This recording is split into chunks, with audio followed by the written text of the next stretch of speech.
Hello everyone. सो हमारी इस series की जो इसे आप लोगों ने काफी ज्यादा पसंद किया है क्योंकि ये अब तक की सबसे ज्यादा फनीएस्ट सीरीज में से एक है।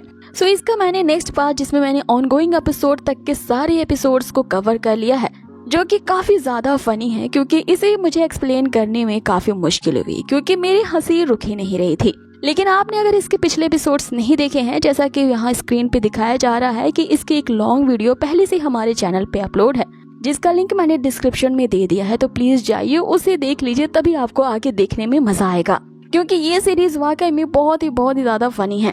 तो चलिए बिना किसी देरी किए अब इस पार्ट को करते हैं शुरू। एपिसोड की शुरुआत होती है जहां हमें दिखाया जाता है अपने दुश्मनों को देख करके जून और उनके बीच आंखों की तकरार चलने लगती है। अब सिटी लॉर्ड के ये पूछते ही कि लॉर्ड जून क्या यहाँ पे तुम रिवॉर्ड पाने के लिए आए हो। वो जो एल्डर वी और ची होते हैं यहाँ पे जून पे इल्जाम लगाने लगते हैं, ये कहते हुए कि लगता है कि इसे रात में एक इडियट ड्रीम आया होगा और बिना सोचे समझे ये सिटी के लॉर्ड को डिफ्रॉड करने के लिए आ गया, क्योंकि इस बात पे विश्वास तो किया ही नहीं जा सकता कि इस जून ने, जो कि अपने पल्स ओपनिंग के ही लेवल पे है, इसने आखिर उन डाकुओं के गैंग के लीडर को कैसे मार दिया। जिसपे दूसरा एल्डर यहाँ पे ताना मारते हुए कहते हैं कि ये जो मिस्टर जून है इसमें डाकुओं को मारने की एबिलिटी नहीं है बल्कि डिफ्रॉड करते हुए रिवॉर्ड मनी पाने की एबिलिटी है। जिसपे सिटी के लॉर्ड यहाँ जून से कहते हैं कि ऐसी बात नहीं है कि मुझे तुम पर विश्वास नहीं है, लेकिन फिर भी उन डाकुओं के गिरोह का तुमने खात्मा किया है, इसके लिए मुझे कोई प्रूफ दिखाना होगा। जिसपे जून उसे कहता है कि उस ब्लॉक विंड माउंटेन पे वो अकेला ही उनसे फाइट करने के लिए गया था, इसीलिए किसी ने भी उसे ऐसा करते हुए नहीं देखा। हालांकि इस बात की गवाही देने के लिए उसके पास कोई बंदा नहीं है, लेकिन उसके पास एक फिजिकल सबूत है और अब वो सबूत के तौर पे यहाँ पे उसी तलवार को सामने रख देता है जो कि उस डाकुओं के गैंग लीडर की होती है। उस तलवार को देखते ही एल्डर वी ची को यहाँ पे याद आ जाता है कि जब वो उस डाकू के पास यहाँ पे जून की सुपारी देने के लिए गए थे तो ये तलवार उन्होंने उसी के पास ही देखी थी। जिसपे वो अपनी अगली चाल चलते हुए सिटी लॉर्ड को ये भड़काने की कोशिश करने लगते हैं कि एमी कोई ऐरा गैरा नथु खायरा आकर के इस तरह के शॉट को दिखाएगा, क्या हम मान जाएंगे कि ये वाकई में उसी गैंग लीडर की तलवार है। सिटी के लॉर्ड भी उस तलवार को देख करके यहाँ पे सोच में पड़ जाते हैं कि हालांकि उस गैंग लीडर के पास तो वो तलवार नहीं मिली थी और हो सकता है कि उस जुन ने हो उसे मारा हो, लेकिन ये इतने कम लेवल का कल्टीवेटर है, उस गैंग लीडर को इसने इतनी आसानी से आखिर कैसे हरा दिया होगा, इस बात को विश्वास करना तो मुश्किल है। कि तभी वहाँ पे डोरा अपेयर होती है जो जुन को एक और सिस्टम का साइड मिशन बताती है। साइड मिशन उसे ये दिया जाता है कि यहाँ पे सिटी के लॉर्ड को उसके ऊपर शक हो रहा है, किसी भी तरह से ये यकीन दिलवाना होगा कि गैंग के लीडर का खात्मा तुमने किया है, और अपने सबसे स्पेशल स्किल का वो यूज करता है जो कि उसका मुंह होता है। अब यहाँ पे जून का मुंह खुल चुका था और वो इस तरह से गोल गोल बातें करते हुए यहाँ पे सिटी के लॉर्ड को जो टोपी पहनाना शुरू करता है। पहले वो ये कहता है कि हालांकि मुझे से कल्टीवेटर के लिए अकेला उन डाकुओं का सामना करना तो काफी मुश्किल है, लेकिन उस टाइम मेरी मदद करने के लिए एक हीरोइक स्पिरिट ने मेरे ऊपर काबू कर लिया था। और जैसा कि सिटी के लॉर्ड को पता है कि हमारा जो सेक्ट है वो काफी ज्यादा एंशिएंट सेक्ट है, सेक्ट के एंसेस्टर की स्पिरिट ने मेरी बॉडी पे कब्जा कर लिया था जब उन्होंने मुझे इस तरह के क्रिटिकल कंडीशन में देखा, और फिर मेरी बॉडी पे वश करते हुए उन्होंने सारे डाकुओं का खात्मा कर दिया। अब यहाँ पे जून जो होता है वो लंबी लंबी फेंकने लगता है। इस पे वो जो एल्डर वी और ची होते हैं इन्हें यहाँ जून पे शक होने लगता है, उससे वो कॉन्फ्रंट करने लगते हैं कि जब तुम्हारे एंसेस्टर के स्पिरिट के पास इतनी ही ताकत है तो फिर तुम्हारे ये जो सेक्ट है वो डब्बा सेक्ट क्यों है, क्यों सबसे पीछे है ये। जिसमें जून यहाँ पे कहना शुरू करता है कि हमारे सेक्ट के जो सबसे पहले लीडर सुन थे उन्होंने एक गलती कर दी जिसकी वजह से गॉड का क्रश हमारे सेक्ट पर चढ़ गया। हालांकि हमारे एंसेस्टर्स को भी इस तरह की ईवल हरकतें करने वाले लोग पसंद नहीं होते हैं, इसीलिए गॉड के क्रश को हटाने के लिए और दुनिया से बुराई का खात्मा करने के लिए उनकी आत्माओं ने मेरी बॉडी के ऊपर कब्जा किया था ताकि वो चल रहे उन डाकुओं के अत्याचार को खत्म कर दे। हालांकि जून यहाँ मन ही मन सोच रहा होता है कि इसमें 1% की सच्चाई है और बाकी जो मैं बातें बोल रहा हूँ वो बढ़ा चढ़ा करके बोल रहा हूँ, लेकिन इतनी लंबी चौड़ी कहानी बताने के बाद भले ये झूठी क्यों नहीं हो, इस बुढ़े को यकीन क्यों नहीं आ रहा है। अब इस पे जो सिटी का लॉर्ड होता है जो उनसे कहने लगता है कि मुझे एक डेमो देखना है कि किस तरह आपके एंसेस्टर की स्पिरिट आपके बॉडी पे हावी होती है। जून यहाँ ये बात कहते हुए उन्हें टाल देता है कि एंसेस्टर की स्पिरिट तभी मुझे पॉजेस करती है तब मैं किसी आपदाजनक मुसीबत में होता हूँ, इसीलिए उनकी आत्मा का मेरे शरीर पे हावी होकर के यहाँ पे दिखा पाना ये नामुमकिन है। और वैसे भी सिटी के लॉर्ड के सामने मैंने पहले ही उस गैंग लीडर की तलवार सामने रखी है, तो उन्हें मुझ पे विश्वास करना चाहिए कि मैं सच कह रहा हूँ। अब आगे इधर जून जो होता है वो डोरा से पूछ रहा होता है कि इतनी लंबी चौड़ी एक बार और मैंने भाषण करके सुनाया, लेकिन फिर भी इस बुड्ढे को क्यों नहीं यकीन आता। जिस पे डोरा अपेयर होकर के उसे बताती है कि ये सिटी का लॉर्ड है, जितने तुमने चावल नहीं खाए होंगे उतना इसने नमक खाया है, मतलब कि ये तुमसे ज्यादा तजुर्बाकार है, इतनी आसानी से तुम्हारी इस चिकनी चुपड़ी बातों पे ये नहीं आने वाला। कि तभी अचानक से सिटी का लॉर्ड वहाँ उठ खड़ा होता है, जुन से कहने लगता है कि इतने दिनों से जिस सवाल ने मुझे पजल करके रखा था, आज मुझे इसका जवाब मिला है। और जुन की इस मन घड़क कहानी पे उसने बिलीव कर लिया होता है। उसके बिलीव करते ही डोरा यहाँ जुन को इन्फॉर्म करती है कि कांग्रेचुलेशन, तुमने सेक्ट का साइड मिशन को कंप्लीट कर लिया है, जिसके लिए तुम्हें 10 सेक्ट के कंट्रीब्यूशन पॉइंट्स दिए जाते हैं। आगे जो सिटी लॉर्ड होते हैं वो जुन से कहते हैं कि इस यांग कंट्री के लोगों की तरफ से तुमने जो उनके लिए किया है इसके लिए मैं थैंक यू कहता हूँ, क्योंकि उन डाकुओं के गैंग ने यहाँ पे आसपास के विलेज में तबाही मचा रखा था। इसके कारण कई सालों से लोग काफी ज्यादा परेशान थे। जुन उनसे कहता है कि एक जिम्मेदार नागरिक होने के नाते और एक हैंडसम सेक्ट लीडर होने के नाते ये सब करना तो मेरा कर्तव्य था। आगे जो सिटी के लॉर्ड होते हैं वो यहाँ जुन को 1000 सोने के टेल्स का रिवॉर्ड दे देते हैं। इस पे एल्डर वी यहाँ पे सिटी लॉर्ड से कहने लगते हैं कि ये रकम कुछ ज्यादा ही बड़ी है, इसीलिए इसे देने से पहले सिटी लॉर्ड को एक और बार सोचना चाहिए, क्योंकि मुझे नहीं लगता कि इस जुन ने जो तलवार यहाँ हमारे सामने पेश की है वो असली है। अब जुन जो यहाँ पे होता है इनकी बार बार टांग अड़ाने की वजह से पूरी तरह से खींच चुका होता है और सोचने लगता है कि अभी भी उस तिलिस्मान के इफेक्ट को खत्म होने में तो मैं इन दोनों लकड़ बग्घों का 10 मिनट में ही काम तमाम कर दूंगा और बाकी 20 मिनट में मैं आराम से सेक्ट पहुंच सकता हूं।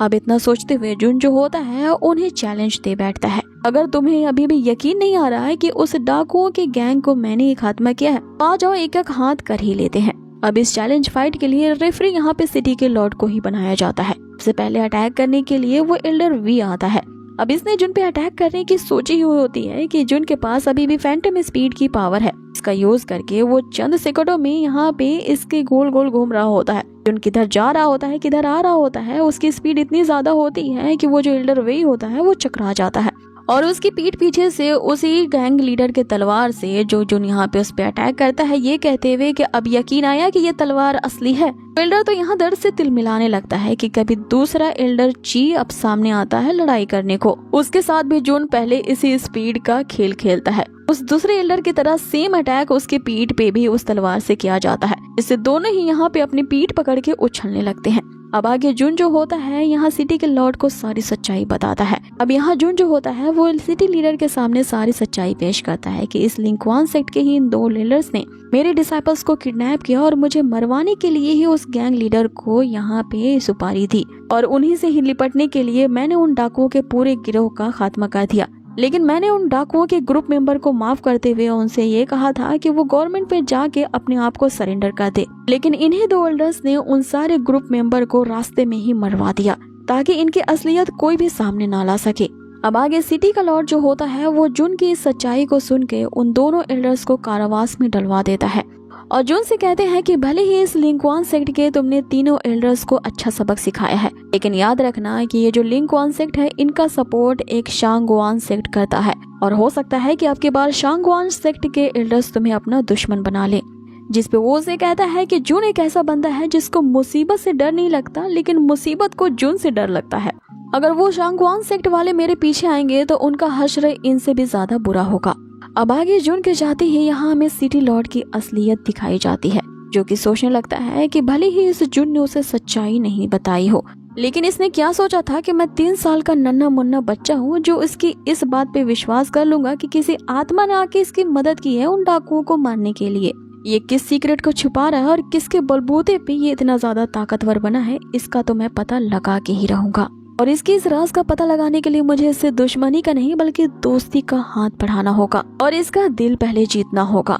अब आगे हम जुन को देखते हैं जो कि खुशी के मारे 7वें आसमान पे होता है, क्योंकि उसे 1000 सोने के सिक्के जो मिले होते हैं। ये सोचते ही कि उसके पास माल ही माल है और उसके खुशी के तो ठिकाने नहीं होते कि तभी एक छोटी सी लड़की जिसका कुछ लोग पीछा कर रहे होते हैं वो दौड़ते दौड़ते जुन से टकरा जाती है। वो बंदे उस छोटी सी लड़की को हैरेस कर रहे होते हैं, लेकिन जुन यहाँ पे उस छोटी सी लड़की की मदद करता है उन बंदों को वहाँ से दुम दबा के भगवाते हुए।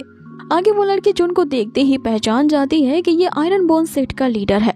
इसीलिए वो उसे रिक्वेस्ट करने लगती है कि वो भी उसे अपना डिसाइपल बना ले। लेकिन जुन मुझसे कहता है कि पहले ही हमने एडमिशंस को क्लोज कर लिया है, इसलिए वो उसे डिसाइपल नहीं बना सकता। इसलिए वो जो बच्ची होती है वो बच्चों की तरह वहाँ पे लोटपोट होने लगती है। उसका रोना देख करके चारों तरफ भीड़ लग जाती है। लोग यहाँ जुन को ही क्रिटिसाइज कर रहे होते हैं कि ये कैसा बंदा है, एक छोटी सी लड़की को रुला रहा है। जिसपे यहाँ जुन उसकी रिक्वेस्ट मान ही लेता है कि ठीक है मैं तुम्हें अपना डिसाइपल बनाने के लिए तैयार हूँ।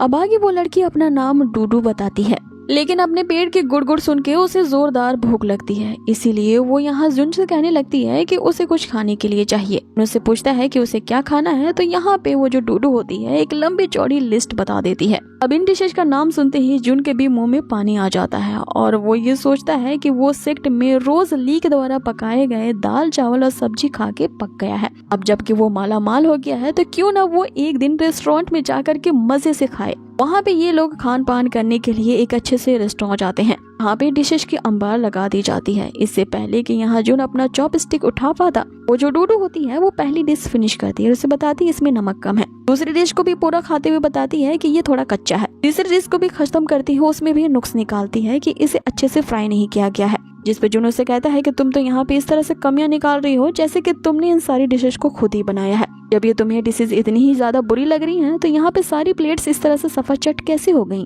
जिस पे डूडू उसे बताती है कि खाना पकाना एक आर्ट है, आर्ट, और अगर कोई इस कला को अच्छे से प्रेजेंट नहीं करता तो मुझे गुस्सा आता है। आगे वो यहाँ इलेबोरेट करके बताने लगती है कि किस तरह से सॉटे, फ्राई, बेक और स्ट्रीट फ्राई किया जाता है। ये सारी टेक्निक मुझे अच्छे से आते हैं। साथ ही मुझे बॉइलिंग, ग्रिल करने के साथ साथ मैरिनेट करना भी अच्छे से आता है। जिस तरह मार्शल आर्ट की क्वालिफिकेशंस को अलग अलग लेवल पे डिवाइड किया जाता है, उसी तरह मैं कुकिंग की हर एक लेवल में क्या क्या किया जाता है इसे मैं अच्छी तरीके से जानती हूँ। और इस तरह के मैंने जो अभी तुम्हें एग्जाम्पल्स बताए हैं, इससे तुम समझ सकते हो कि कुकिंग के मामले में मैं डिवाइन रिल में हूँ। जिसपे जुन उसे कहता है कि तुमने यहाँ फेंका और मैंने लपेट लिया, तुम्हें क्या लगता है कि तुम्हारी इस बात पे मैं विश्वास करूंगा। जिसपे डूडू उसे बताती है कि अगर विश्वास नहीं है कि तो हम चलो अभी सेक्ट वापस चलते हैं, तुम मेरी कुकिंग स्किल्स को देख सकते हो और मैं तुम्हें वहाँ बताऊंगी कि असली वाला रियल ह्यूमन फूड कैसे बनाते हैं, जिसे खाते ही तुम सभी अपनी उंगलियां ही खा जाओगे। अब आगे यहाँ डूडू जुन से पूछती है कि वहाँ पे कुछ बनाने के लिए क्या हमारे सेक्ट में कोई वेजिटेबल गार्डन है। जिस पर जुन ना में जवाब देता है तो डूडू उससे पूछती है कि क्या कोई पोल्ट्री फार्म है या कोई फिश की पॉन्ड है। जिस पे डूडू आगे पूछती है कि जब वहाँ पे ये सब कुछ नहीं है तो तुम लोग खाते क्या हो। वैसे भी सेक्ट में सारे डिसाइबल्स दिन रात प्रैक्टिस करते हैं तो उन्हें न्यूट्रिशन कहाँ से मिलता है। जिस पे जुन के ये कहते हैं कि हम चावल और सब्जियां खाते हैं और कभी कभी नूडल्स भी खा लिया करते हैं। अब ये सुनकर डूडू शौक रह जाती है और जुन से कहती है कि ये खाना मार्शल आर्ट की प्रैक्टिस करने के लिए एकदम बेकार है और न्यूट्रिशन वाला फूड पकाने के लिए हमें असली चीजों की जरूरत होगी, तो चलो अब शॉपिंग करते हैं। डूडू ने यहाँ सिटी की चारों तरफ की दुकानों को छान मारा था और वो हर एक दुकान में जा करके खूब सारा मटेरियल खरीदती है। सबसे पहले वो ढेर सारा मीट खरीदती है और फिर अगली शॉप से वो एक जिंदा मुर्गी खरीदती है ताकि वो इसका यूज करके सेक्ट में पोल्ट्री फार्म बना सके। जुन यहाँ उसकी कड़ी मेहनत देख करके सोचने लगता है कि अब सब्जियां और नमक वाले चावल खाने से छुटकारा मिल गया। फाइनली उसे एक अच्छा खाना बनाने वाली कुकचू मिल गई है, इसीलिए वो उसको सारी शॉपिंग के लिए खुशी खुशी पैसे पे कर रहा होता है। लेकिन यहाँ डूडू ने कुछ ज्यादा ही शॉपिंग कर ली होती है, जिसके कारण यहाँ पे जुन को वो सामान उससे नहीं उठाया जाता। अब इतनी सारी चीजें तो खुद जुन ढो करके नहीं ले जा सकता, इसीलिए उसे यहाँ पे कैरेज करना पड़ता है। अब कैरेज के अंदर वो बैठा तो होता है, लेकिन पोल्ट्री फार्म ओपन करने के लिए यहाँ पे डूडू ने जितनी सारी मुर्गियों और बकरियों को खरीदा था वो जुन के ऊपर ही पॉटी कर देती है। एपिसोड में हम देखते हैं कि जुन ने सिटी के लॉर्ड से अपनी इनाम की रकम हासिल कर ली होती है, जो कि पूरे 1000 सोने के सिक्के होते हैं। यहाँ सिटी में उसे एक डूडू नामक लड़की मिलती है जिसकी कमाल की कुकिंग स्किल होती है। यहाँ पे वो जिद करते हुए जुन से ये मनवा लेती है कि वो भी उनके साथ उसी सेक्ट में जाएगी और उसकी एक डिसाइपल बनेगी। अब जैसा कि जुन ने उसे बताया था कि वो रोज दाल चावल और सब्जी खा के पक गए हैं, जो कि डिसाइपल ली उनके लिए बनाता है। यहाँ जुन ली की कुकिंग से बुरी तरह से बोर हो चुका था, इसीलिए वो डूडू को अपने साथ ले जाने का फैसला करता है। डूडू ने उस पूरे मार्केट को छान मार लिया होता है और अतरंगी चीजें खरीदी होती हैं, जिसे वे कैरेज के जरिए सेक्ट में ले जा रहे होते हैं। लेकिन यहाँ पे जो डूडू होती है वो अपने साथ मुर्गियां और बकरियां लेके जा रही होती है। उसका इरादा ये होता है कि इन्हें खूब खिला पिला करके मोटा ताजा कर देंगे और फिर इन्हीं को ही एज अ फूड एंजॉय करेंगे। वो बेसिकली वहाँ पोल्ट्री फार्म ओपन करके खाना बनाने का सोच रही होती है, लेकिन यहाँ जुन की हालत खराब होती है क्योंकि वो सारे जो मुर्गियां होती है वो जुन पे ही बीट कर देती है। कि तभी सिस्टम की डोरा उसे इन्फॉर्म करती है कि उसके एक डिसाइपल सुमो ने यहाँ सेक्ट के द्वारा दिया गया टास्क को पूरा कर लिया है और उसने गांव के एक डॉग हॉन्ग को ढूंढ लिया है। इसके वजह से सेक्ट को कंट्रीब्यूशन पॉइंट्स गेन हुए हैं और तुरंत यहाँ जुन जो होता है वो सिस्टम के मॉल में इंटर करता है। अब आगे जुन को यहाँ एक स्क्रीन में दिखाया जाता है कि उसके जो डिसाइपल्स हैं वो भी अगर अपने टास्क को पूरा करेंगे डिसाइपल के द्वारा गेन किया गया कंट्रीब्यूशन पॉइंट्स एक्टिवेट हो जाएगा। सुन के जुन तो बहुत खुश हो जाता है कि मैं टास्क कंप्लीट करूंगा तो भी कंट्रीब्यूशन पॉइंट्स मिलेंगे और डिसाइपल भी अगर टास्क पूरा करेंगे तो भी कंट्रीब्यूशन पॉइंट्स मिलेंगे। अब ये सोच के कि वो ढेर सारी चीजें इस मॉल से खरीद सकता है खुश हो रहा था, लेकिन जैसा कि डोरा की नेचर है उसे एन मौके पे ऐसा कुछ बता देती है कि उसकी खुशी ना गम में बदल जाती है। उसे बताती है कि डिसाइपल के जो कंट्रीब्यूशन पॉइंट्स होंगे वो सिर्फ डिसाइपल ही खर्च करेंगे, तुम सिर्फ उनके लिए इसे निकाल सकते हो। मतलब कि डिसाइपल द्वारा गेन किए गए कंट्रीब्यूशन पॉइंट्स का यूज सिर्फ उन्हीं के लिए ही खर्च किया जाएगा। यहाँ जुन सिर्फ उन पॉइंट्स को निकालने के लिए उनके बिहाफ में काम करेगा। अब आगे डिसाइपल के लिए चीजों को परचेस करने के लिए एक अलग सेट का मॉल ओपन किया जाता है। यहाँ पे चीजें काफी कम प्राइस की होती हैं।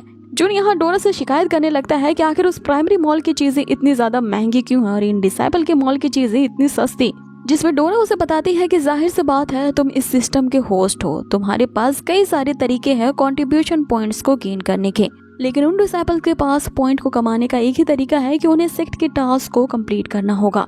और इस डिसाइपल मॉल की जो चीजें हैं वो ज्यादातर सिर्फ वेपन से ही रिलेटेड है, जो कि इन डिसाइपल्स के प्रैक्टिस में ही यूज आएंगी। अब उस मॉल के स्क्रीन पे जुन जो होता है वो बहुत सारे एक्लिजर्स और अलग अलग तरह के वेपन्स देखता है जिनका यूज डिसाइपल्स कर सकते हैं। अब एक ही डिसाइपल ने यहाँ टास्क को पूरा किया था, इसीलिए 1 कंट्रीब्यूशन पॉइंट का यूज करके वो एक वुडन तलवार खरीदता है। अब जुन जो भी यहाँ पे परचेस करता था डोरा उसे हमेशा इसके लिए कॉन्ग्रेचुलेट करती थी, लेकिन इस बार डोरा ने ऐसा नहीं किया था। इसकी वजह जुन उससे पूछता है, जिस पे डोरा उसे कहती है कि वो डिसाइपल्स इतने वर्थी नहीं है कि उनके लिए तुम्हें कॉन्ग्रेचुलेट किया जाए।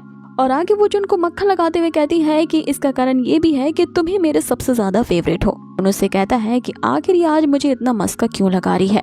अब डोरा उसे कहती है कि ये इसलिए है क्योंकि अगर यहाँ पे होस्ट मर गया तो मेरी ये जो सिस्टम है वो क्रैश हो जाएगी, इसके साथ मैं भी मर जाऊंगी। जिस पे जुन उसे कहता है कि तो समझ लो मुझसे आगे पंगा लेने की कोशिश मत करना। इस पे डोरा फिर से उसे एक ऐसी बात बताती है जिसे सुन करके वो सन्न रह जाता है। डोरा से कहती है कि ऐसा इसलिए भी है क्योंकि अगर सिस्टम क्रैश हो गई तो होस्ट भी मारा जाएगा। अब आगे उनकी ये कैरेज सेक्ट में पहुंचती है जहाँ पे जुन को अपनी स्टैचू के ऊपर एक अतरंगी सा आदमी दिखता है। आगे जुन की ये हालत देख करके सुमो उसे पूछने लगता है कि क्या आप भी उस विलेज में गोबर को उठाने गए थे। आगे जुन के ये पूछते हैं कि ये कौन बंदा है जो इस तरह से मेरे स्टैचू के ऊपर खड़ा है, मेरे आवाज देने पर भी ये जवाब नहीं दे रहा। सुमो से बताता है कि इस बंदे का नाम फैंग है जो कि आपको ढूंढते हुए इस सेक्ट पे आया है। ये एक तलवारबाज है और मार्शल आर्ट्स का एक कल्टीवेटर है जिसने आते ही हमसे कहा है कि वो आपसे चैलेंज करना चाहता है, लेकिन हमने बताया कि हमारे सेक्ट लीडर यहाँ पे नहीं है। ये उसी टाइम से इस स्टैचू पे खड़ा है और तब से लेकर अब तक 4 घंटे बीत गए हैं। अब सभी की नजर गौर से जब उस बंदे पर पड़ती है तो इन्हें पता चलता है कि ये बंदा तो वहाँ खड़े खड़े सो रहा होता है और जोर जोर से खर्राटे भी मार रहा होता है। आगे जुन उससे कहता है कि इसे यही सोने दो और गैरेज में सारा पोल्ट्री का सामान है उसे बाहर निकालो। अब आगे डूडो जो होती है वो उस सेट के भव्य नजारे को देख करते काफी ज्यादा एक्साइटेड हो जाती है।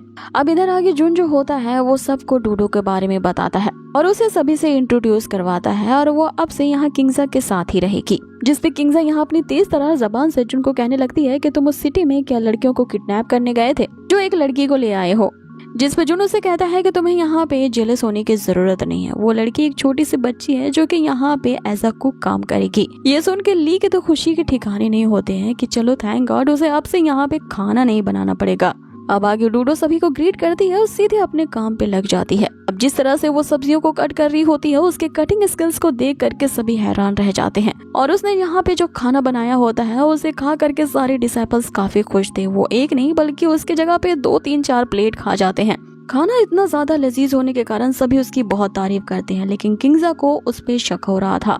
जिस पर डूडो उसे कहती है कि ये तो सिर्फ शुरुआत है, धीरे धीरे अगर मेरी कुकिंग स्किल्स हायर लेवल पे आ गई तो फिर मैं ऐसी मील्स को प्रिपेयर कर सकती हूँ जिसे खा करके सभी की स्ट्रेंथ पावर जो होगी वो 2 गुना बढ़ जाएगी। अब ये सुनते ही कि वो खाना खा के अपनी पावर को अपग्रेड कर पाएंगे।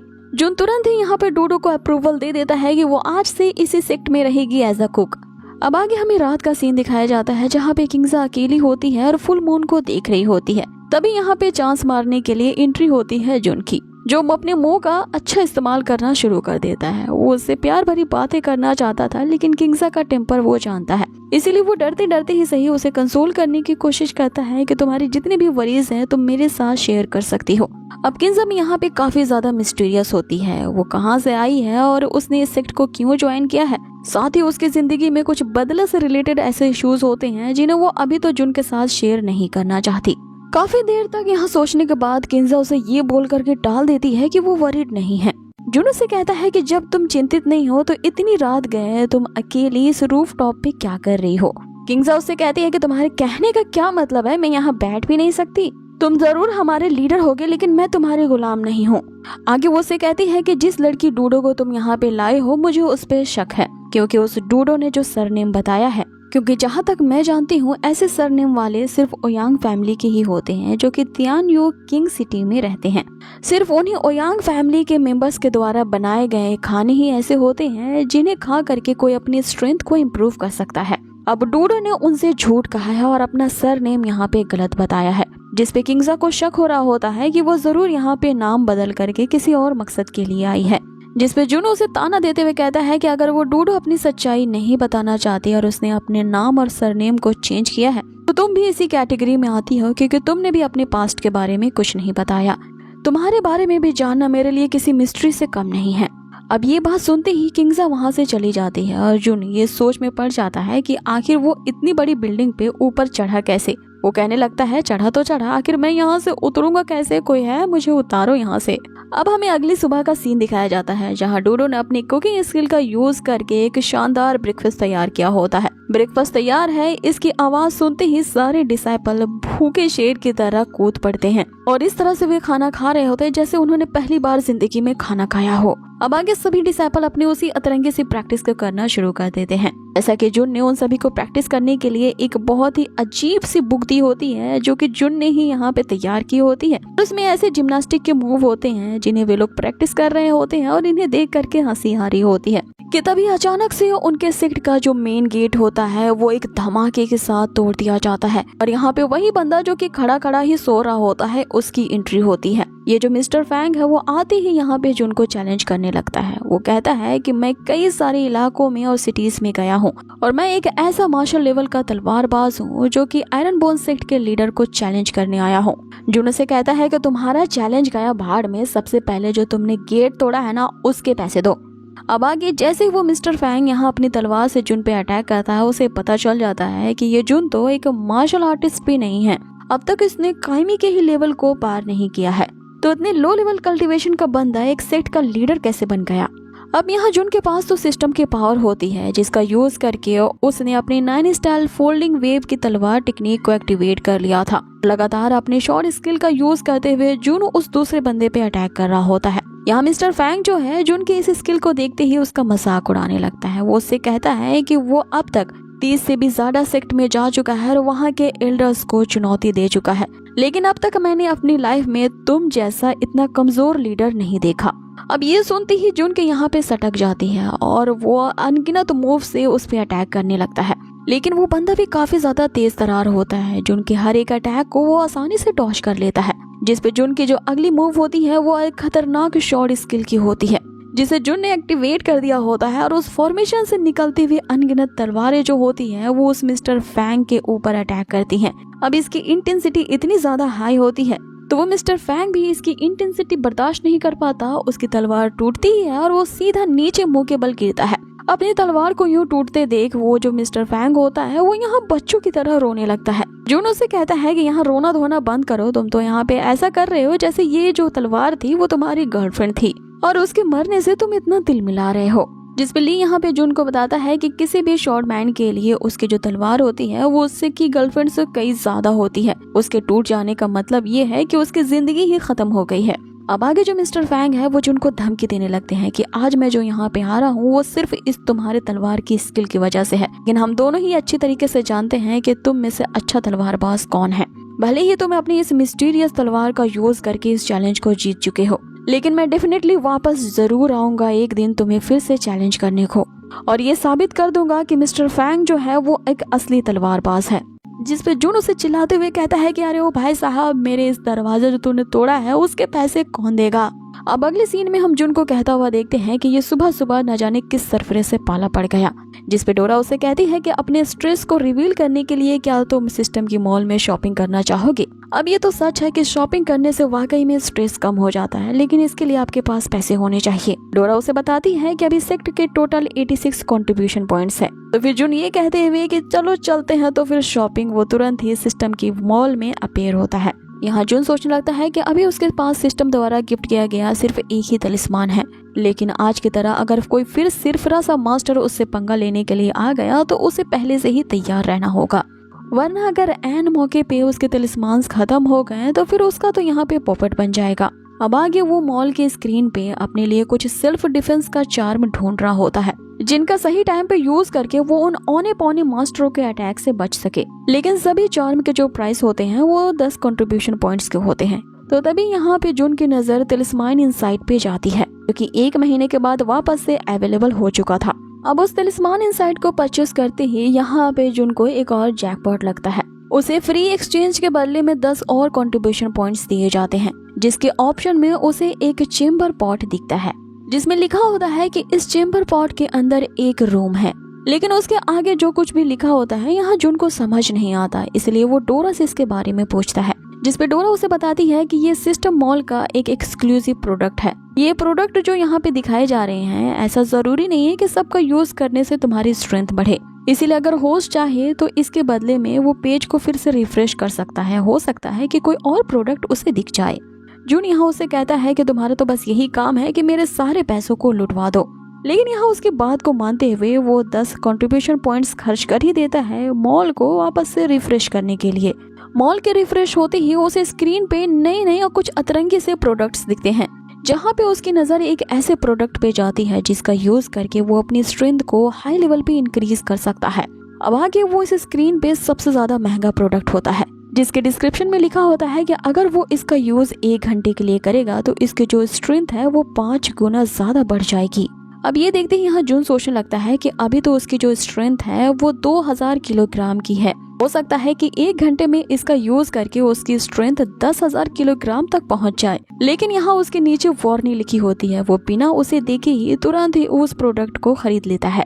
लेकिन फिर क्या था, डोरा उसे फिर एक शॉकिंग न्यूज देती है कि जिस तलिस्मान को अभी अभी उसने खरीदा है वो सिर्फ एक प्रिलिमिनरी यानी कि शुरुआती लेवल का है, जिसपे जुन यहाँ उसकी बात से सेटिस्फाइड नहीं होता और उसे कहने लगता है कि वो अभी के अभी अपनी पावर को इंक्रीज करना चाहता है, इसीलिए वो एक इंटरमीडिएट या एडवांस लेवल के तलिस्मांस को खरीदना चाहता था। अब ये तलिस्मांस जो होंगे उसे लेवल 2 के मॉल में मिलेंगे, इसीलिए वो डोरा से लेवल 2 का मॉल ओपन करने के लिए कहता है, जिसमें उसे एक ऐसी महंगी चीज दिखती है जिसका जो प्राइस होता है वो 1000 कंट्रीब्यूशन पॉइंट्स का होता है। डोरा उसे बताती है कि होस्ट की जो करंट कल्टीवेशन है और सेक्ट का जो करंट कंट्रीब्यूशन पॉइंट्स है, जिसके कारण वो इस लेवल 2 के मॉल के इस प्रोडक्ट को परचेज नहीं कर सकते, और अगर तुम मान लो इस प्रोडक्ट को खरीद भी लेते हो तो भी इसका यूज नहीं कर पाओगे। जिसपे जुन उसे कहने लगता है कि बाप रे बाप, ये तो उसके साथ अन्याय हो रहा है। इसलिए वो वापस से डोरा को फर्स्ट लेवल के मॉल को ही दिखाने के लिए कहता है, जहाँ पे उसकी नजर एक गन पे जाती है। उसके डिस्क्रिप्शन में वो चेक करता है कि ये बहुत ही अलग टाइप की पिस्टल होती है, जिसमें सिर्फ ऐसे ही बुलेट्स लगाए जाते हैं जो कि किसी बीस्ट के इनर कोर से बनाया जाता है। अगर किसी खतरनाक और हाई लेवल के बीस्ट को मार दिया जाए तो उनके मरने के बाद उनकी बॉडी के अंदर से जो क्रिस्टल कोर होता है वो एक एनर्जी कोर होता है। इसी का यूज करके इस खास पिस्टल के लिए बुलेट्स बनाई जाती हैं। डोरा उसे कहती है कि तुम्हें इसके बुलेट्स बनाने के लिए किसी खतरनाक बीस्ट को हंट करना होगा। अब जुन यहाँ सोचने लगता है कि इसे खरीदो कि ना खरीदो, क्योंकि इसे चलाने के लिए उसके पास क्रिस्टल कोर वाला तो बुलेट है ही नहीं। लेकिन फिर भी ये गन तो काफी ज्यादा पावरफुल दिख रही है कि तभी डोरा उसे याद दिलाती है कि अगर इस गन को तुमने अभी नहीं खरीदा तो फिर ये गन तुम्हें इस स्क्रीन पे 3 साल के बाद फिर से दिखाई देगी, क्योंकि इसे सिस्टम के द्वारा हटा दिया जाएगा। अब इसे सुनते ही जुन जो होता है वो तुरंत ही 10 कंट्रीब्यूशन पॉइंट्स खर्च करता है और इस गन को परचेस कर लेता है। और अब उसके पास टोटल सेक्ट के कंट्रीब्यूशन पॉइंट्स की वैल्यू सिर्फ 36 ही रह जाती है। अब यहाँ जुन जितनी तेजी से कंट्रीब्यूशन पॉइंट्स गेन नहीं कर रहा होता है, उसे दुगनी स्पीड से वो खर्च कर रहा होता है। आगे वो उस गन को लेकर के जेम्स बॉन्ड की तरह पोज देने लगता है और ये सोचने लगता है कि बचपन में वो जिस वाटर गन से खेला करता था, ये गन तो उससे बेटर फील हो रही है, लेकिन अब मैं बड़ा हो चुका हूँ और टाइम चेंज हो चुका है, इसीलिए मैं जैसी मर्जी चाहूँ इस गन का वैसा इस्तेमाल कर सकता हूँ। कि तभी यहाँ पे जुन को ये स्क्रीन पे शो किया जाता है डिसाइपल्स हैं जिन्हें जिन्हें जुन ने टास्क दिया होता है, सभी ने अपने टास्क को कंप्लीट कर लिए थे, जिसके कारण सभी डिसाइपल्स के हिस्से में एक कंट्रीब्यूशन पॉइंट्स गेन होता है। अब जुन ये जानता है कि डिसाइपल द्वारा कमाए गए जो पॉइंट्स है सिर्फ डिसाइपल्स पे ही खर्च किए जा सकते हैं, लेकिन वो फिर भी डोरा से कह रहा होता है कि क्या इन पॉइंट्स में उसे कुछ कट मिल सकता है कि नहीं, जिस पे डोरा उसे कहती है कि तुम्हें तो शर्म आनी चाहिए क्योंकि उन डिसाइपल्स ने इन पॉइंट्स को अर्न करने के लिए न जाने क्या क्या कार्य किया है। किसी ने लगातार 3 दिनों तक उन चिकन को रेस करने के लिए क्या पापड़ बेले हैं, तो किसी ने लगातार उन गोबर को कैसे उठाया होगा। साथ ही ली ने उन बहरों के सामने जो अपना गला फाड़ा है उसका मैं तुम्हें क्या ही बताऊं, इसीलिए होस्ट होने के बावजूद भी उनके पॉइंट्स तुम नहीं ले सकते। इस बात से जुन थोड़ा खिंच जाता है और वो सारे कंट्रीब्यूशन पॉइंट्स को कन्वर्ट करवा लेता है ची गैदरिंग पाउडर में। अब ये एक ऐसा एलिक्सर होता है जिससे डिसाइपल की स्ट्रेंथ इंप्रूव होगी। अब जुन ये सारे एलिक्सर्स उन्हें देने के लिए सबको इकट्ठा करता है और उनसे कहने लगता है कि तुम सभी ने सेक्ट के टास्क को बहुत ही एक्सीलेंट तरीके से कंप्लीट किया है, इसीलिए रिवॉर्ड के तौर पे तुम सभी को मैं एक ची गैदरिंग पाउडर देना चाहता हूँ। अब उस पाउडर का यूज करके डिसाइपल अपने अंदर की स्पिरिचुअल एनर्जी को इंक्रीज कर सकते हैं, जिसके कारण उनके मेरिडियंस में फ्लो होने वाली स्पिरिचुअल एनर्जी दुगनी हो जाएगी और इस पाउडर का इफेक्ट उनके लिए 6 घंटों तक रहेगा। अब आगे वे पांचों सभी आपस में उस ची गैदरिंग पाउडर को बांट लेते हैं, लेकिन जुन ने यहाँ पे एक डिसाइपल सुमो को एक और रिवॉर्ड दिया होता है जो कि वही वुडन वेपन होता है। जुन उसे कहता है कि भले ही ये तलवार लकड़ी की है लेकिन तुम्हें इसकी पावर को आजमाना चाहिए। अब आगे सुमो ने उस तलवार की एक ही स्ले में उस स्केरक्रो के 2 टुकड़े कर दिए होते हैं। हालांकि उस तलवार की बनावट लो ग्रेड की होती है, लेकिन उससे निकलने वाली जो पावर है वो किसी हाई ग्रेड तलवार से कम नहीं होती, जिसे पा करके सुमो काफी ज्यादा खुश होता है और यहाँ जुन से कहने लगता है कि उसे विश्वास ही नहीं हो रहा है कि उसके पास भी इस तरह की वेपन आ सकती है, क्योंकि वो एक बहुत ही गरीब परिवार से जो बिलोंग करता था। इधर दूसरी तरफ किंग्जा जो होती है वो सोच में पड़ जाती है कि आखिर ये जुन जो है ये है क्या चीज, ये इतने सारे ट्रेजर्स आखिर ला कहाँ से रहा है। अब आगे सुमो जो होता है इस लकड़ी की तलवार के लिए ही सही जुन का यहाँ बहुत ही ज्यादा थैंक यू कर रहा होता है। जुन यहाँ ली को भी इनाम देना चाहता था क्योंकि सेक्ट बनने से लेकर अब तक ली ने काफी साथ उसका दिया है, इसीलिए रिवॉर्ड के तौर पे जुन उसे एक कोल्ड एज शॉट देता है। ये एक ऐसी तलवार होती है जिसका यूज करके यहाँ पे जो ली है वो अपने ओपोनेंट को फ्रीज कर सकता है। अब आगे जुन यहाँ शाओजी से पूछने लगता है कि तुम्हारी जिम्नास्टिक की मार्शल टेक्निक कैसी चल रही है, क्या उसके यूज करके तुमने अपने स्पिरिचुअल एनर्जी के पल्सेस को ओपन कर लिया है। अब ये शाओजी जो कि किसी जमाने में जीनियस हुआ करता था, लेकिन उसके साथ एक हादसे के कारण उसने अपने सारी कल्टीवेशन को लॉस्ट कर दिया है और उसके अंदर अभी इतनी कॉन्फिडेंट भी नहीं है कि वो वापस से अपनी कल्टीवेशन को रीस्टार्ट कर सके, और अपने इसी डिप्रेशन के कारण वो अब तक अपनी बॉडी के अंदर स्पिरिचुअल एनर्जी को सेंस कर ही नहीं पा रहा।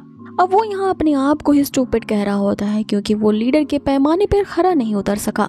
जुन यहाँ उसे समझाते हुए कहता है कि कुछ भी बदलना होता है तो वो रातों रात तो नहीं बदल जाता, तुम्हें अपनी हार्ड प्रैक्टिस जारी रखनी होगी। आगे वो उससे पूछता है कि आखिर ऐसे क्या रीजंस थे जिससे तुम रातों रात एक जीनियस से इतने लोवेस्ट रेल में फेल आउट हो गए, और आखिर किस कारण से तुम्हारी जो स्पिरिचुअल रूट्स थी वो डिग्रेडेशन में चली गई थी। शाओजी उसे उस टाइम की कहानी बताता है कि जब वो एक जीनियस हुआ करता था और उसने अपने 12 मेरिडियंस को ओपन कर रखे थे, लेकिन एक रात जब वो प्रैक्टिस करने के लिए उन वॉरियर्स पे अटैक कर रहा होता है जिनके कारण साइक्लोन आ गया था, तो वो उस अटैक में घायल हो जाता है और इंजर्ड होते हुए कोमा में चला जाता है। कोमा से बाहर आते ही जागने के बाद उसे ये पता चलता है कि उसकी जो कल्टीवेशन है वो पूरी तरह से लॉस्ट हो चुकी है और वो अपनी बॉडी में अब जरा भी स्पिरिचुअल पावर को सेंस कर ही नहीं पा रहा।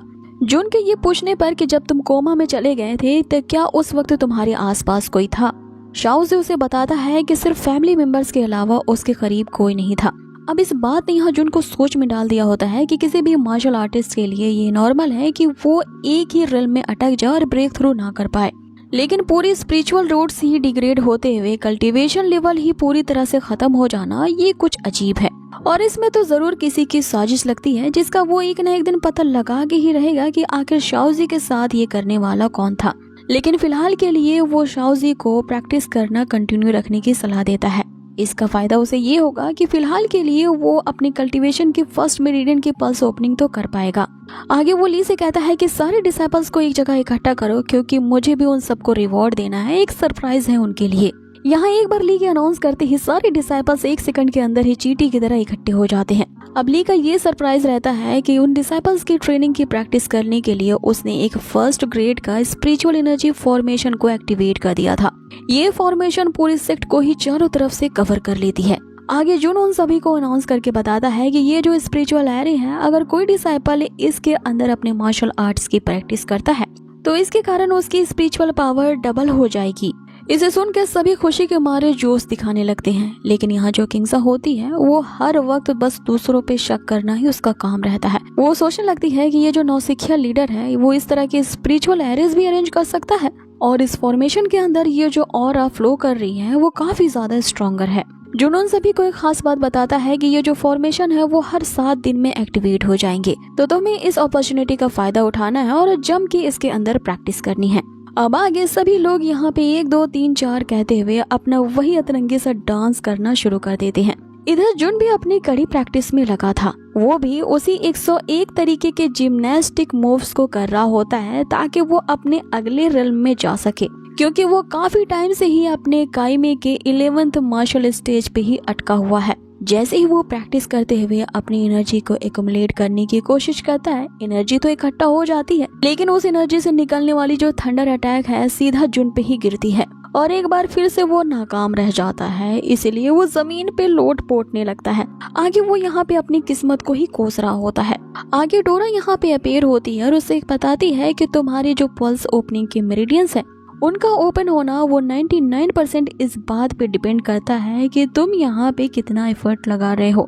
इस तरह से समझ लो कि अगर तुम्हें अपने लास्ट मेरिडियन को ओपन करना है तो 99% तुम्हारी एफर्ट लगेगी और सिर्फ 1% का ही लक काम आएगा। जिस पे जुनू से कहता है कि तुझे क्या दिख नहीं रहा है, मैं 99% नहीं बल्कि अपनी 100% एफर्ट लगा रहा हूँ, लेकिन फिर भी अगले रन में ब्रेक थ्रू होने का नाम ही नहीं है। इससे बेहतर तो ये है कि मैं सारी लड़ाइयाँ इक्विपमेंट्स के ही जरिए लड़ लूं और वेपन्स का इस्तेमाल कर लूं। आगे वो सोचने लगता है कि कहां से वो इन बीस्ट वाले क्रिस्टल कोर्स के बुलेट इकट्ठा कर सकता है ताकि वो इस पिस्टल गन का यूज करके हायर रन में ब्रेक थ्रू कर पाए।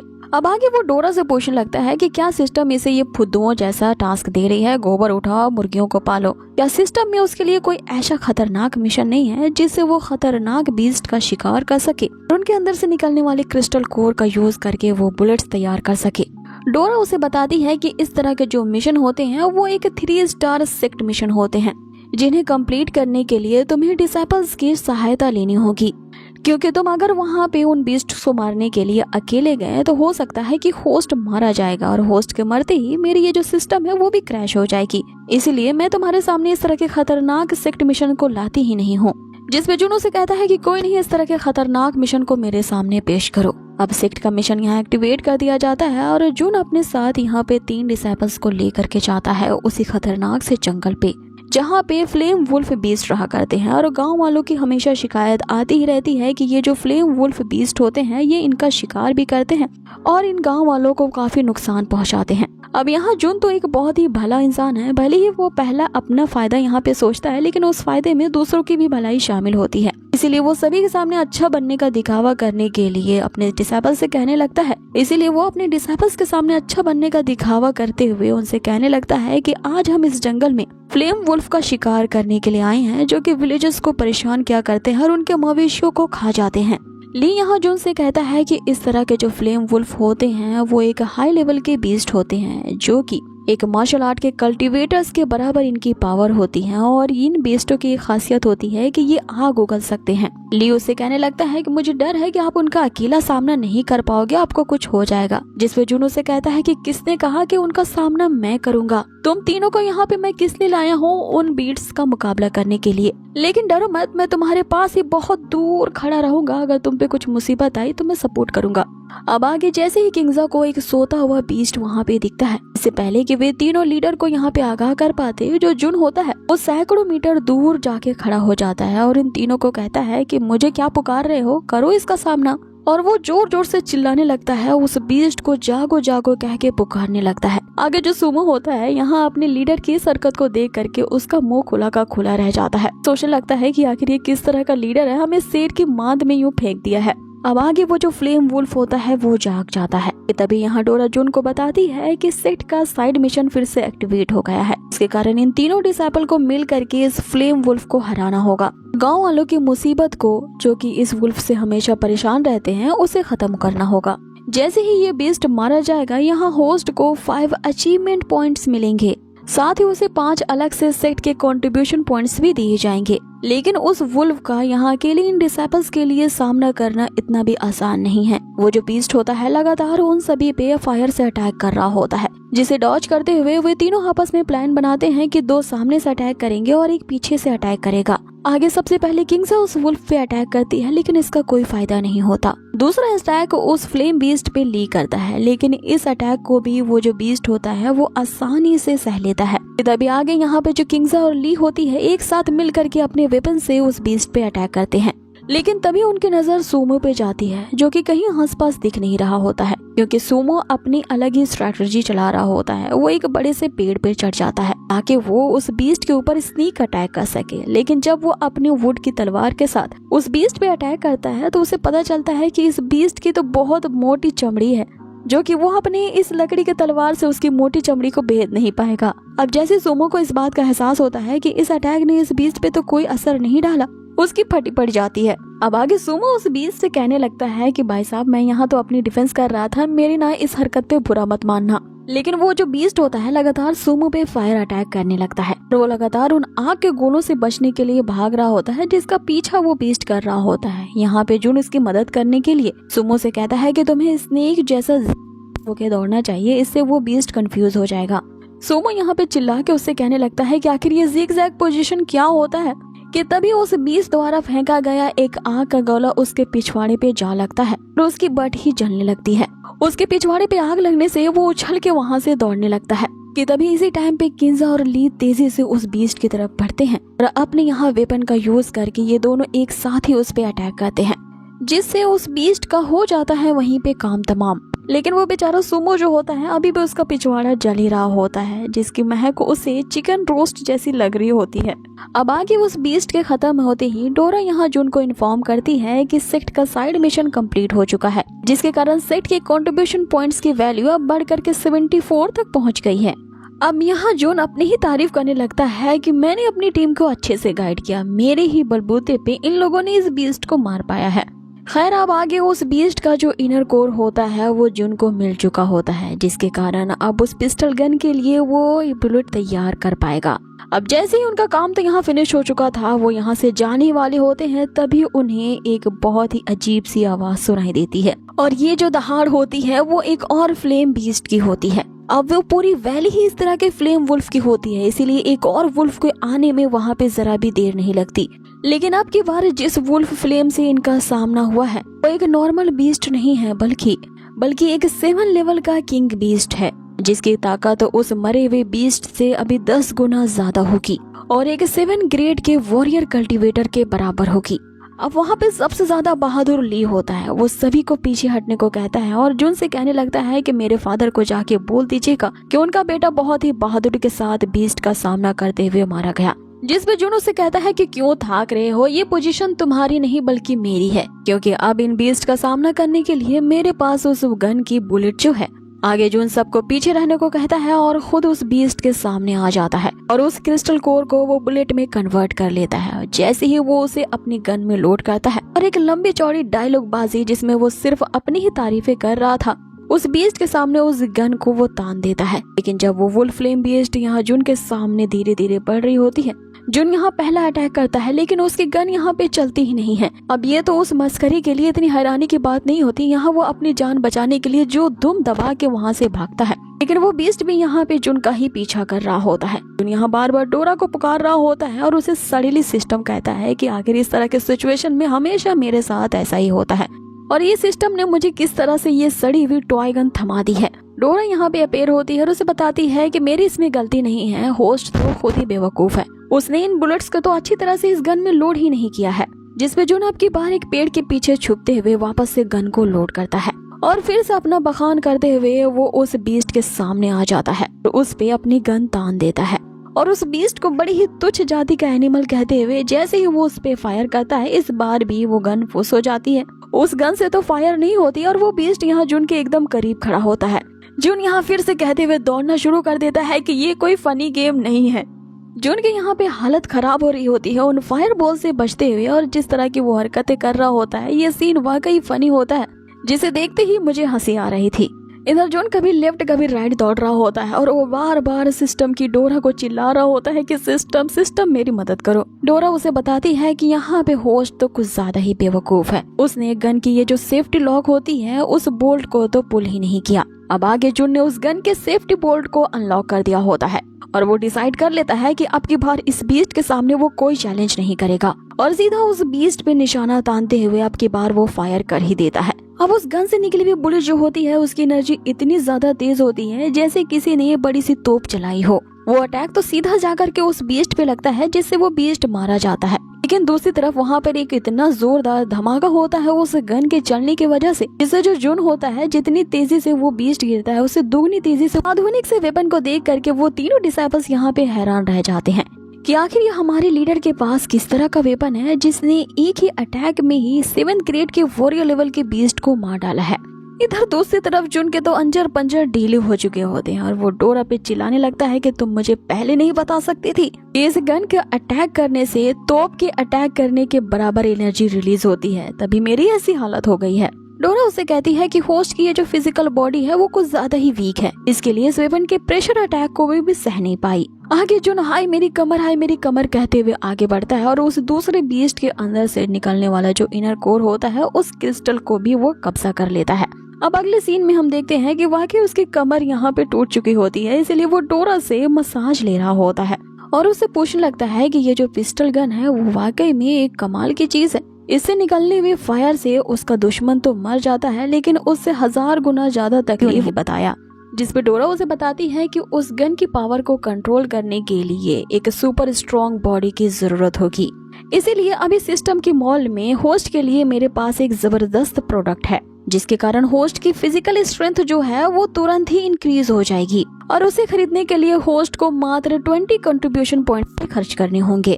जून उसे कहता है कि तुम इन्हीं पॉइंट्स को खर्च करवाने के लिए लगता है मुझे मसाज दे रही थी, कोई नहीं मैं इस प्रोडक्ट को खरीद लेता हूँ। अब उस प्रोडक्ट के परचेस करते ही जून के सामने एक मसल बिल्डिंग रूम अपीयर होता है। जून उस पे भड़क जाता है और उससे कहने लगता है कि इस टेंट के अंदर मेरी मसल्स कैसी इंक्रीज होंगी जरा बताओ। डोरा उससे कहती है कि जरा ठंड रखो। आगे वो उस टेंट को ओपन करके दिखाती है जिसके अंदर एक बहुत ही बड़ा चेयर होता है। आगे वो उसे कहती है कि जब तक तुम इसे ट्राई नहीं करोगे तुम्हें ये कैसे पता चलेगा कि तुम्हारे बॉडी की मसल्स इंक्रीज हुई है कि नहीं। अब जून अंदर जाता है और उस सिंहासन पे बैठ जाता है ये सोचते हुए कि हो सकता है कि ये जो चेयर है उसकी स्ट्रेंथन को इंक्रीज करने के लिए उसकी बॉडी में एक मसाज देगी और उस मसाज को एंजॉय करने के लिए अपनी आंखें बंद कर लेता है। लेकिन जैसे ही वो मसल बिल्डिंग रूम एक्टिवेट होता है, जून जिस चेयर पे बैठा होता है और उसमें से अचानक से बेल्ट्स निकलने लगती हैं जो कि जून की पूरी बॉडी को बांध देती हैं। यहाँ जून मन ही मन खुश होने लगता है कि लगता है कि कुछ बहुत ही अच्छा ट्रीटमेंट मुझे मिलने वाला है। लेकिन होता ये है कि चारों तरफ से वहाँ पे मुक्के बाहर आ जाते हैं और ये जो पंचेस होते हैं जो वहाँ जून की कुटाई करना शुरू कर देते हैं। इसे देख करके तो मेरी हंसी ही नहीं रुकती। उस टेंट के अंदर से जून के जोर जोर से चीखने की आवाजें आने लगती हैं। वो डोरा से कहने लगता है कि इस चीज को बंद कैसे करते हैं, क्योंकि अभी सिर्फ 2 मिनट ही बीते थे और उन पंचेस ने जून को मार मार करके उसकी तो खटिया ही खड़ी कर दी थी। तभी बाहर से डोरा उसे कहती है कि होस्ट की बॉडी को आयरन जैसा मजबूत बनाने के लिए और उसकी बॉडी को इस तरह से मजबूत पत्थर बनाने के लिए ये ट्रीटमेंट दिया जा रहा है, क्योंकि लोहे को ही लोहा काटता है और ये मसल बिल्डिंग रूम तो मसल्स को स्ट्रॉन्ग बनाने के लिए ऐसे ही मसल्स पे अटैक करती है ताकि वो लोहे की तरह पावरफुल हो जाए। यहाँ जून की मार खा के काफी बुरी हालत होती है। वो सिस्टम को गालियां देने लगता है कि जल्द से जल्द इसे बंद करो, जिसमें डोरा उससे कहती है कि उप्स, इस मसल बिल्डिंग रूम को तो एक बार ओपन हो जाने के बाद बंद नहीं किया जा सकता, ये 2 घंटे के बाद ही बंद होगा। अब जून के यहाँ पे खूब कुटाई चलने लगती है, वो बेचारा रोने लगता है और डोरा को सिस्टम सिस्टम कह के पुकारने लगता है कि जल्द से जल्द इस टेंट की जो पावर सप्लाई है उसे बंद करो। जिसपे डोरा ऐसे कहती है ये बिना पावर के चलता है, इसकी कोई पावर सप्लाई नहीं है, इसलिए प्लग को नहीं निकाल सकते। जून तो यहाँ पे चिल्लाता ही रह जाता है और उसकी ये जो आवाज होती है पूरे सेक्ट में गूंजने लगती है। अब 2 घंटों की लगातार कुटाई के बाद यहाँ जून बाहर निकलता है ये कहते हुए कि ये तो सिस्टम एकदम घटिया है, ये एकदम गोबर और चीटिंग करने वाला सिस्टम है। अब यहाँ तो जून से चला भी नहीं जा रहा होता है और वो अपना सारा गुस्सा निकालने के लिए डोरा के पास पहुँचता है, लेकिन वो गायब हो चुकी थी। यहाँ जून अपना गुस्सा निकालने के लिए जब उस पे एक जोरदार पंच से अटैक करता है, डोरा ने उसके सामने स्ट्रेंथ को जांच करने की मशीन रख दी होती है। जैसे ही उसका पंच अब उस मशीन पे पड़ता है, जून की स्ट्रेंथ जो कि पहले 1800 केजीज की होती है वो 50 केजीज तक और ज्यादा बढ़ जाती है। ये देख करके उसकी थोड़ी खुशी मिलती है कि चलो 2 घंटे की कुटाई बेकार नहीं गई। आगे वो स्टेंट के बारे में सोचने लगता है कि ये प्रोडक्ट उतना भी बेकार नहीं है। तभी उसे शाओजी की आवाज आती है जो कि आधी रात में यहाँ उसे स्केयर क्रो को पंचेस मारते हुए ट्रेनिंग कर रहा होता है। जून के ये पूछने पर कि आखिर तुम इस कन खोजेरो को क्यों यहाँ पे मार रहे हो, जिस पर शाओजी यहाँ पर बताता है कि वो चाहे जितनी भी प्रैक्टिस कर ले, यहाँ तक के सेक्ट के डिवाइन माइंड मेथड की भी उसने प्रैक्टिस शुरू कर दी है, लेकिन उसकी बॉडी पे कुछ इफेक्ट ही नहीं होता। वो अभी भी अपनी बॉडी के अंदर किसी भी तरह की स्पिरिचुअल एनर्जी को नहीं सेंस कर पा रहा है। आखिर वो अपने अंदर के क्लोज वे मेरिडियंस को कैसे ओपन करेगा। इन मेरिडियंस के ओपन होने के बाद ही कल्टीवेशन के फर्स्ट लेवल पे जाया जा सकता है। इसीलिए वो वापस से निराश हो जाता है और अपने आप को बेकार कहने लगता है। साथ ही वो उसे ये भी बताता है कि लीडर ने जिस ची गैदरिंग पाउडर को उसे दिया था, उस पाउडर का यूज भी उसकी बॉडी पे कुछ नहीं हुआ। जून से कहता है कि अरे निराश होने की जरूरत नहीं है, चलो मैं तुम्हें एक ऐसे ट्रेजर के पास ले जाता हूँ जिससे तुम्हारी सारी परेशानी दूर हो जाएगी। रूटीन रहता है, या तो वो सिर्फ खाना खाते हैं या तो उस मशल बिल्डिंग रूम में जाकर के प्रैक्टिस करते हैं। मीन्स की प्रैक्टिस नहीं, वहाँ जाकर के मार खाते हैं। लेकिन फाइनली उनका मार खाना यहाँ पे रंग लाता है। जून की भी यहाँ पे स्ट्रेंथ इंक्रीज हो चुकी थी, इसीलिए वो सोचने लगता है कि इस तरह का मसल बिल्डिंग रूम तो उसे और भी ज्यादा लेना चाहिए। वो यहाँ खुद अकेली क्यों मार खाएगा इस टेंट में। सेक्ट में जितने भी डिसेबल्स हैं सबकी प्रैक्टिस वो इसी तरह से ही करवाएगा। तभी डोरा अपेयर होती है और यहाँ जून कंफर्म करती है कि यहाँ लीक द्वारा लिखे गए लेटर्स फाइनली अपने डेस्टिनेशन तक पहुँच गए हैं, जिससे सेक्ट का मिशन कंप्लीट हो चुका है। और मिशन के कंप्लीट होते ही यहाँ सेक्ट को कंट्रीब्यूशन पॉइंट्स दिए गए हैं जो कि 84 तक पहुँच गए हैं। यहाँ जून को टोटल कंट्रीब्यूशन पॉइंट्स 100 करने होते हैं, इसीलिए उसे 20 से ज्यादा अब और भी टास्क करने होंगे, क्योंकि जैसे ही यहाँ पे जून जो है 100 कंट्रीब्यूशन पॉइंट्स इकट्ठा कर लेगा, अचीवमेंट वैल्यू भी पूरी हो जाएगी, जिसके बाद से ही 100 साल के अंदर 1 लाख डिसाइपल्स को अपने इस सेक्ट में भर्ती करवाना होगा। तभी ये सिस्टम का अनलिमिटेड टास्क पूरा होगा और वो अपने घर वापस जा सकेगा। अब आगे तुरंत ही वो 20 पॉइंट्स को खर्च करता है और एक और मसल बिल्डिंग रूम परचेस कर लेता है। अब आगे सुबह होती है। डिसाइपल्स ये देख करके दंग रह जाते हैं कि ये आखिर 2 टेंट्स यहाँ पे क्या कर रहे हैं, जिसपे लियो उन डिसाइपल्स को बताता है कि इसके बारे में तो मुझे भी नहीं पता, लेकिन बॉस ने कहा है कि हर एक डिसाइपल को इसके अंदर जा करके 2 घंटों तक की प्रैक्टिस करनी होगी, लेकिन लीडर ने हमें ये नहीं बताया है कि इसके अंदर किस तरह की प्रैक्टिस की जाती है। अब आगे वो उसके अंदर से शाओजी को बाहर निकलता देख करके, जिसकी पूरी चेहरे की हालत पूरी तरह से बिगड़ी हुई रहती है, ये लोगों को डर लगने लगता है कि आखिर अंदर क्या ही होगा। लेकिन जब शाओजी ने अपनी स्ट्रेंथ को चेक करने के लिए उस मशीन पे जैसे ही पंच मारा होता है, हालांकि उसने अपनी विरेडियन पल्स तो ओपन नहीं किया होता है, लेकिन उसकी जो स्ट्रेंथ होती है बिना किसी स्पिरिचुअल पावर की ही वो इस लेवल पे पहुंच चुकी होती है जैसा कि किसी सेकंड लेवल के मेरिडियन ओपनर की होती है। आगे सुमो उसके पास आके पूछने लगता है कि आखिर तुम्हारी इस मसल्स का राज क्या है। शाओजी उसे बताता है इसमें मेरा नहीं बल्कि इस टेंट का कमाल है। डिस्प्ले कहता है कि तभी तो इतने दिनों से हमारे जो लीडर है कभी इस टेंट के अंदर जाते हैं तो कभी बाहर निकलते हैं, लेकिन जब इस टेंट के अंदर से निकलते हैं तो उनका पूरा मुंह सूझा हुआ होता है। आगे जोश में आते ही सुमे कहता है कि वो भी इस टेंट के इस प्रैक्टिस को ट्राई करना चाहता है और उस मसल बिल्डिंग रूम के अंदर इंटर कर जाता है और उसके इंटर करते ही उसके अंदर से आवाजें आने लगती हैं जो कि वही सुमो के चिल्लाने की होती हैं। वो भी 2 घंटे के बाद उस टेंट से बाहर निकलता है और उसका सर चकरा जाता है। वो घूमते हुए कह रहा होता है कि यहाँ तो मजा आ गया। अब आगे जून अपनी जिम्नास्टिक की प्रैक्टिस कर रहा होता है और उम्मीद करता है कि इतनी दिनों की 2-2 घंटे की मार खाने के बाद लगता है उसके बॉडी पे कुछ इफेक्ट होगा। और फाइनली इतने दिनों की कड़ी मेहनत के बाद उसने काइमे के 12th स्टेज के लेवल को पार कर लिया होता है, जिसके कारण तुरंत ही यहाँ सिस्टम द्वारा एक और एपिक मिशन स्टार्ट हो जाता है। डोरा उसी एपिक मिशन के बारे में बताती है कि 10 दिनों के बाद यांग कंट्री में एक मार्शल आर्ट्स का कंपटीशन होने वाला है, जिसमें होस्ट को अपने 5 डिसाइपल के साथ पार्टिसिपेट करना होगा और उनके डिसाइपल्स को किसी भी हालत में टॉप 3 प्लेसेस को जीतना होगा, तभी इस मिशन को पूरा करने का उन्हें रिवॉर्ड मिलेगा। आगे डोरा उसे ये बताती है कि अगर एक ही डिसाइपल टॉप 3 की पोजीशन में आया तो यहाँ पे जो रिवॉर्ड होगा वो काफी कम हो जाएगा, लेकिन अगर पांचों के पांचों डिसाइपल्स टॉप 5 की पोजीशन पे आ जाते हैं तो यहाँ सिस्टम द्वारा दिया जाने वाला रिवॉर्ड भी और इंक्रीज हो जाएगा। आगे जुन डोरा से यहाँ जिद करने लगता है कि उसे इस कंपटीशन में भाग नहीं लेना है, सिर्फ वो अपने डिसाइपल्स को ही जाने देना चाहता है। जिस पे डोरा उसे बताती है कि होस्ट ऐसा नहीं कर सकता, क्योंकि अगर उसने इस कंपटीशन में पार्टिसिपेट नहीं किया तो ये एपिक मिशन ही फेल हो जाएगा, जिसके कारण कोई रिवॉर्ड हाथ नहीं लगेगा। और अगर ये मिशन फेलियर हुआ तो फिर होस्ट को बहुत ही भयानक तरीके से पनिश किया जाएगा सिस्टम द्वारा। इसीलिए उस कंपटीशन में सक्सेस पाने के लिए होस्ट को पार्टिसिपेट करना ही होगा।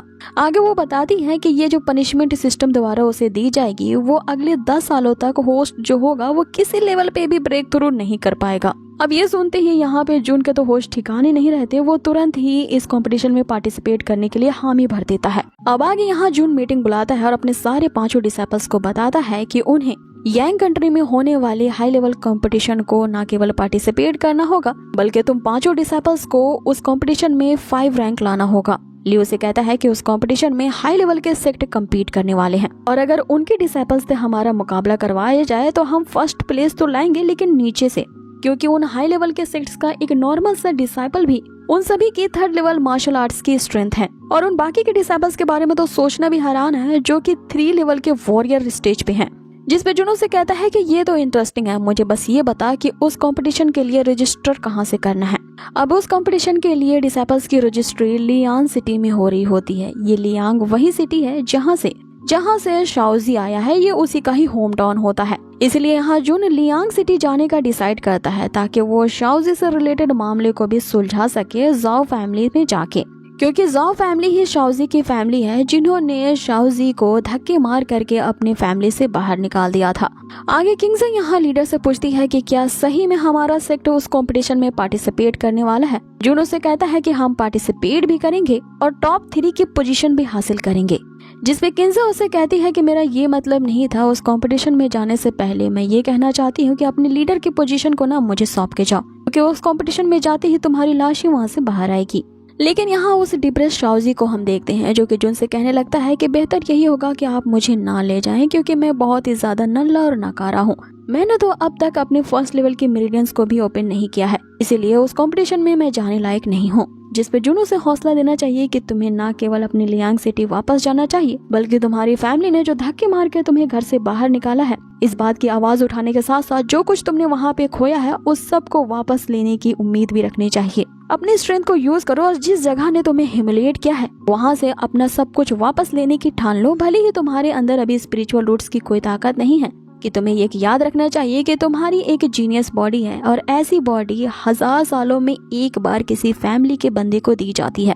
अब आगे हम जुन को देखते हैं जो कि उस कंपटीशन के लिए सभी डिसाइपल का नाम रजिस्ट्रेशन करने के लिए एक हॉल में पहुंचता है, जहां जैसे ही वो अपने सेक्ट आयरन बोन सेक्ट का नाम लेता है सभी इस सेक्ट का नाम सुन करके उसका मजाक उड़ाने लगते हैं कि अब ये भी आना पौना सेक्ट हो करके इस कंपटीशन में भाग लेने वाला है। आगे यहाँ जुन उन सबकी बातों को इग्नोर करता है। वो रजिस्टर करने वाला बंदा जुन से कहने लगता है कि भले ही इस ब्लाइंड सेक्ट कंपटीशन के लिए किसी भी लेवल पे होना की कोई लिमिट नहीं है, लेकिन यहाँ पे अपने सेक्ट का रजिस्ट्रेशन करवाने के लिए किसी डिसाइपल के नहीं बल्कि सेक्ट लीडर का आना जरूरी है। जुन उसे कहता है कि अरे यार फिर से वही प्रॉब्लम, तुझे दिखता नहीं मैं आयरन बोन सेक्ट का ही सेक्ट लीडर हूँ।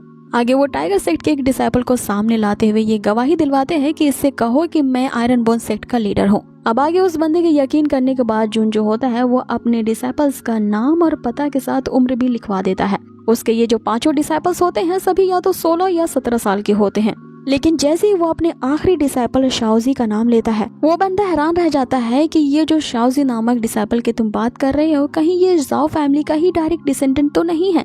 तो आखिर ये कैसे पार्टिसिपेट कर सकता है, क्योंकि उसकी पूरी कल्टीवेशन तो लॉस्ट हो चुकी थी। जिस पे जुन उसे कहता है कि जो शाओजी है वो किसी जाओ फैमिली का अब मेंबर नहीं है, उसकी आइडेंटिटी बस इतनी है कि वो मेरे इस आयरन बोन सेक्ट का मेरा चहीता डिसाइपल है। अब शाओजी का नाम सुन करके जो आधा गंजा बंदा होता है उसका मजाक उड़ाने लगता है, ये कहते हुए कि ये शाओजी तो वही बंदा है ना जिसे इसके फैमिली वालों ने ही इसे ट्रैश करते हुए घर से धक्के मार के बाहर निकाल दिया था। जून उन सभी से कहता है कि ऐसा जो कहने की हिम्मत करता है ना वो मेरे सामने आए। उन सभी को लगता है कि मौत से डर नहीं लगता। अब आगे वो जो बंदा होता है यहाँ उन 5 डिसाइपल्स के लिए बैचेस दे देता है और उन सभी को 10 दिनों के बाद होने वाले कंपटीशन के वेन्यू में आने के लिए कहता है। अगर किसी के पास बैच नहीं होगा तो उसे उस कंपटीशन में एंट्री नहीं मिलेगी। अब आगे यहाँ सीन चेंज होता है और हमें ज़ाओ फैमिली के ही हेड को दिखाया जाता है, जिसके पास एक एल्डर आके कहता है कि लगता है कि उस शाओजी ने जिसे हमने अपने घर से धक्के मार के निकाला था, उसने किसी आयरन बोन सेक्ट को ज्वाइन कर लिया है और वो हमारे ही खिलाफ उस कंपटीशन में भाग लेने वाला है। जिसे वो हेड उसे कहता है कि वो चाहे किसी आयरन बोन सेक्ट में जाए या गोल्ड बोन सेक्ट में जाए, इससे हमें कोई फर्क नहीं पड़ता क्योंकि उसे हमने अपनी पूरी फैमिली से ही बेदखल कर दिया है। आगे एल्डर उसे कहता है कि हमारे ये जो ज़ाओ फैमिली है ये एक 8 ग्रेड का सेक्ट है और हमारे ही खानदान का नाम खराब करने के लिए उसने उस डब्बे सेक्ट को ज्वाइन किया है। जिस पे हेडमास्टर के ये कहते हैं कि लगता है कि उस शाओजी का टाइम आ गया है कि उसे भी अपने पेरेंट्स के पास भेजना होगा और किस तरह से हमने कुछ साल पहले उसके पेरेंट्स को मरवा दिया था उसे भी मरवाने की बारी आ गई है। अब उसके इतना कहते ही ये एपिसोड यही होता है फिनिश। तो गाइज आप लोगों को ये नई सीरीज की एक लॉन्ग वीडियो की कहानी पसंद आई है तो प्लीज आप इसे लाइक जरूर करें क्योंकि आपका एक लाइक हमें काफी ज्यादा मोटिवेट करता है। जैसे इसके और भी सारे एपिसोड्स आएंगे मैं उन्हें तुरंत ही एक्सप्लेन करूंगी, वो भी एक लॉन्ग वीडियो में। तो मुझे इसके लिए ज्यादा से ज्यादा कमेंट करें, जितने ज्यादा आपके कमेंट होंगे वो लॉन्ग वीडियो बहुत ही जल्दी आएगी। टिल दिन गाइज बहुत बहुत रखिए अपना ख्याल, बहुत ही जल्द मिलते हैं इसके नेक्स्ट अमेजिंग से एपिसोड्स पे। Till then take care, stay healthy, good bye.